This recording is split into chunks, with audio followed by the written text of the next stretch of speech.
BRS means bank reconciliation statement. BRS की full form क्या है? B means bank, R means reconciliation, S means statement. तो अब हम इसका मीनिंग पढ़ेंगे, लेकिन इससे पहले इसका थोड़ा सा इंट्रोडक्शन। होता क्या है ये BRS और क्यों जरूरी है इसको प्रिपेयर करना? जैसे कि कोई भी बिजनेस है, बिजनेस के अंदर डेली ट्रांजेक्शन्स होती रहती हैं। अब बिजनेस को अपनी डेली की ट्रांजेक्शन्स करने के लिए किन की जरूरत पड़ती है? वो ट्रांजेक्शन कैश में भी करता है बिजनेस और ट्रांजेक्शन बैंक के थ्रू भी करता है बिजनेस। तो जो ट्रांजेक्शन बिजनेस बैंक के थ्रू करता है उसके लिए बिजनेस को क्या करना पड़ेगा, फर्म को क्या करना पड़ेगा, अपना अकाउंट ओपन करवाना पड़ेगा बैंक के अंदर। तो बैंक के अंदर वो अपना करंट अकाउंट ओपन करवाते हैं। करंट अकाउंट एक ऐसा अकाउंट होता है जिसके थ्रू कोई भी बिजनेस अपनी डेली की ट्रांजेक्शन्स कर सकता है। अब बैंक के अंदर बहुत सारे टाइप के अकाउंट ओपन होते हैं, जैसे कि FD हो गया, फिक्स डिपॉजिट भी अकाउंट ओपन होता है। इसी तरीके से सेविंग अकाउंट हो गया, करंट अकाउंट हो गया। मेनली बिजनेस के लिए करंट अकाउंट ही ओपन होता है, क्योंकि इसके थ्रू हम डेली की ट्रांजेक्शन्स जो भी बिजनेस से रिलेटेड होती हैं वो कर सकते हैं।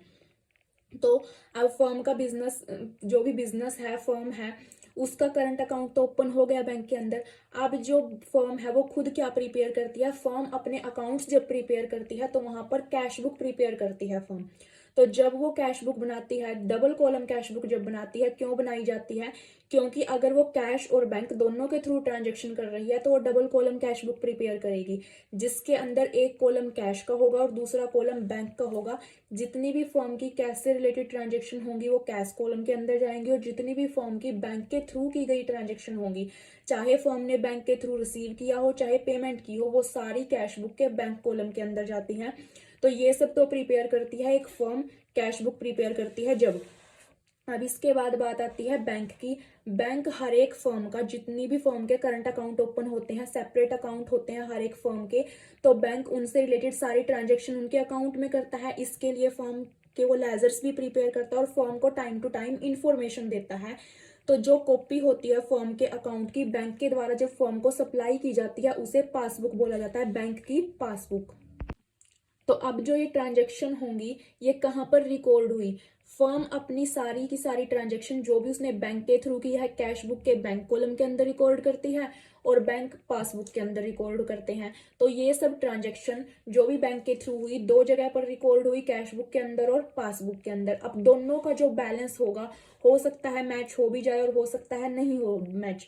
तो इसीलिए बैंक रिकंसिलेशन स्टेटमेंट की तैयार की जाती है। Bank reconciliation statement is a statement prepared mainly to reconcile the difference between the bank balance shown by cash book and bank passbook. मतलब कि जो डिफरेंस हमारी बैंक की पासबुक ने शो किया है और जो हमने कैश बुक प्रिपेयर की, कैश बुक का जो बैंक बैलेंस आया, उनके बीच में जो डिफरेंस है, उनके बीच में जो भी अंतर आया है, उसको रिकंसाइल करने के लिए ही बैंक रिकंसिलेशन स्टेटमेंट प्रिपेयर की जाती है।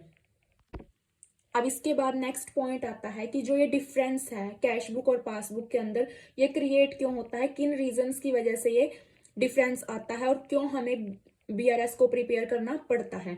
तो BRS इसीलिए प्रिपेयर की जाती है क्योंकि जो ये डिफरेंस आता है इसको रिकंसाइल करने के लिए। और ये डिफरेंस आता क्यों है, इसके मेनली दो रीजन है यहाँ पे। एक तो ट्रांजेक्शन्स की रिकॉर्डिंग करने में जो टाइम गैप हुआ है, मतलब जो टाइम लगा है, देरी हुई है ट्रांजेक्शन्स को रिकॉर्ड करने में, हो सकता है बैंक ने वो ट्रांजेक्शन पहले रिकॉर्ड कर ली हो, कैश बुक के अंदर रिकॉर्ड ना हुई हो सकता है फर्म ने कैश बुक के अंदर रिकॉर्ड कर दी हो लेकिन बैंक के अंदर वो ट्रांजेक्शन रिकॉर्ड ना हुई हो, तो इनकी वजह से डिफरेंस आता है।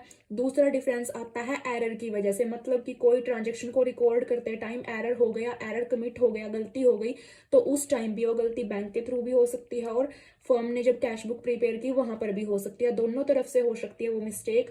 तो इसकी वजह से भी कैश बुक और पासबुक के बैलेंस के अंदर डिफरेंस आता है। तो यहाँ पर अब सबसे पहला डिफरेंस है जो टाइम गैप की वजह से क्रिएट होता है। रीजन क्या है टाइम गैप की वजह से डिफरेंस क्रिएट होने के?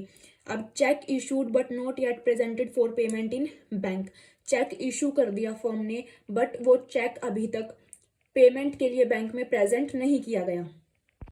अब इसका मतलब क्या है कि हम मान लो हमने बिजनेस में से किसी से को चेक दिया, पेमेंट करनी थी तो किसी को चेक दे दिया, लेकिन जब वो चेक हमने दिया तो हमने अपने अकाउंट्स में कैश बुक के अंदर हमने पेमेंट साइड उसको रिकॉर्ड कर लिया कि हमारी तरफ से चेक गया, बट उसको हमने क्या किया, जिस पर्सन को वो दिया था उसने अभी तक उसको पेमेंट के लिए बैंक में प्रेजेंट नहीं किया, तो बैंक में से वो अकाउंट, हमारे अकाउंट में से अमाउंट नहीं कटी। तो इस वजह से हमारे कैश बुक में हमने रिकॉर्ड कर लिया लेकिन बैंक की पासबुक के अंदर रिकॉर्ड नहीं हुआ, इसकी वजह से डिफरेंस आ सकता है। दूसरा है cheque paid into bank for collection but not yet credited by the bank. हमने चेक को बैंक में प्रेजेंट किया कलेक्शन के लिए, लेकिन बैंक ने अभी तक उसको क्रेडिट नहीं किया, बैंक ने उसकी पेमेंट नहीं की। तो इसकी वजह से भी क्या आता है, डिफरेंस आता है। Cheque paid into bank for collection but dishonoured by the bank, जब बैंक में चेक लगाया जाता है कलेक्शन के लिए बट बैंक ने क्या किया, उसे डिसऑनर कर दिया। अब हमने चेक बैंक में लगाया जब कलेक्शन के लिए, तो सबसे पहले हमने कैश बुक में हो सकता है रिकॉर्डिंग कर दी हो, बट वो जब बैंक के द्वारा डिसऑनर हो गया तो पेमेंट हमें नहीं मिली। तो इस वजह से भी क्या हो सकता है, डिफरेंस आ सकता है। Interest allowed bye the bank, bank के द्वारा जो इंटरेस्ट अलाउ किया जाता है उसकी रिकॉर्डिंग ना की गई हो अगर कैश बुक के अंदर, लेकिन बैंक ने रिकॉर्डिंग कर ली हो, तब भी ये एरर क्रिएट होगा। Interest charge by the bank on overdraft, overdraft के ऊपर बैंक क्या करता है, इंटरेस्ट चार्ज करता है। बैंक ने अगर ओवरड्राफ्ट के ऊपर इंटरेस्ट चार्ज कर लिया, हो सकता है बिजनेस ने अपने कैश बुक के अंदर उसे रिकॉर्ड ना किया हो। अब बैंक ने तो कलेक्ट कर लिया वो इंटरेस्ट, तो वो पासबुक के अंदर रिकॉर्ड कर देते हैं। इसी तरीके से bank charges and commission charge by the bank, bank के कोई चार्जेस थे या फिर कोई कमीशन थी जो बैंक ने चार्ज कर ली, वो भी पासबुक के अंदर रिकॉर्ड नहीं हुई अगर, तो भी एरर क्रिएट होगा। इसके बाद नेक्स्ट है direct deposit by customer into the bank account. अगर अगर किसी कस्टमर ने डायरेक्ट क्या किया, बैंक अकाउंट के अंदर कोई भी अमाउंट डिपॉजिट करवा दी, तो बिजनेस को अगर उसकी नॉलेज नहीं है तो वो कैश बुक के अंदर रिकॉर्ड नहीं करेंगे और पासबुक के अंदर वो रिकॉर्ड हो जाएगी, बैंक ने जो पासबुक प्रिपेयर की उसके अंदर वो रिकॉर्ड हो जाएगी। तो इसकी वजह से भी एरर आ सकता है। Interest and dividend collected by the bank, bank जो इंटरेस्ट कलेक्ट करता है या फिर डिविडेंड कलेक्ट करता है, बैंक में अकाउंट में हमारे रिकॉर्ड होते रहते हैं वो, तो बैंक उन्हें पासबुक के अंदर रिकॉर्ड कर देता है, लेकिन हो सकता है वो कैश बुक के अंदर रिकॉर्ड ना किए गए हों। नेक्स्ट है direct payment made by bank on behalf of the customer, किसी कस्टमर के बिहाफ में डायरेक्ट बैंक के थ्रू पेमेंट कर दी गई अगर, तो बैंक ने उसको रिकॉर्ड कर दिया लेकिन कैश बुक के अंदर अगर रिकॉर्ड नहीं हुई, तो इस टाइप के जो एरर हैं ये टाइम गैप की वजह से होते हैं, क्योंकि हम इन्हें एक टाइम के बाद रिकॉर्ड करेंगे जब हमें इन्फॉर्मेशन मिलेगी, कैश बुक के अंदर हम इन्हें रिकॉर्ड कर लेंगे, लेकिन जब हमने बैलेंस मैच किया तब तक अगर रिकॉर्ड ना किए गए हों तो उनकी वजह से ये एरर क्रिएट होता है। अब इसके बाद सेकंड था जो टाइप, वो error committed in recording transaction. अब ये जो एरर दोनों तरफ से हो सकते हैं, फर्म की तरफ से भी कोई एरर क्रिएट किया गया हो जब ट्रांजेक्शन को रिकॉर्ड करते टाइम, और दूसरा बैंक की तरफ से अगर कोई एरर क्रिएट हुआ हो ट्रांजेक्शन को रिकॉर्ड करते टाइम, तो इस टाइप के एरर भी हमारा जो कैश बुक और पासबुक का बैलेंस है उसके ऊपर इफेक्ट पड़ेगा। उनका जो बैलेंस है वो मैच नहीं होगा, और इन्हीं सबको मैच करने के लिए, इनको रिकंसाइल करने के लिए डिफरेंस को बीआरएस प्रिपेयर किया जाता है, बैंक रिकंसिलेशन स्टेटमेंट प्रिपेयर की जाती है।